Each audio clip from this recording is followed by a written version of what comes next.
Standard Time has an interesting way of adding additional information to grids and dashboards. It is called scripts, and I'm going to show you how to use them.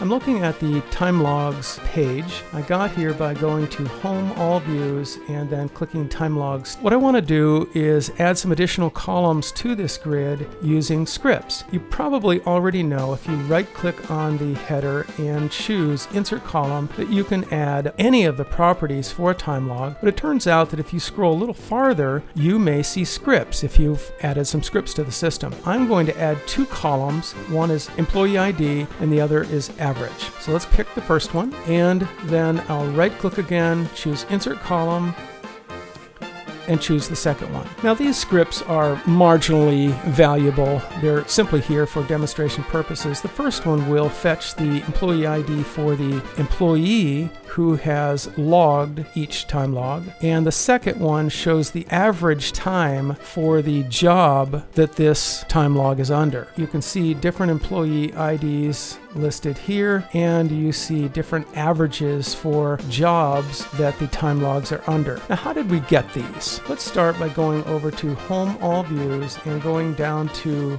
Scripts. The two that you recognize are Employee ID and Average. If you click on one of these, you should see the properties over on the right-hand side. Click the little pencil, and here is a one-line database SQL script that fetches the employee number that is useful in a column. The second one, if I click the pencil, opens the edit box and shows us one line of SQL script that computes the average time log for a job. It turns out that these scripts can be used in more than one page. If you go to Home, All Views, Projects, you can add the same scripts to this. And you can see here I've added the average column to this, so we see the average time log for each of these jobs. It's the same information that we're seeing over here in this time logs page. There you have it. Very nice way of displaying additional information in the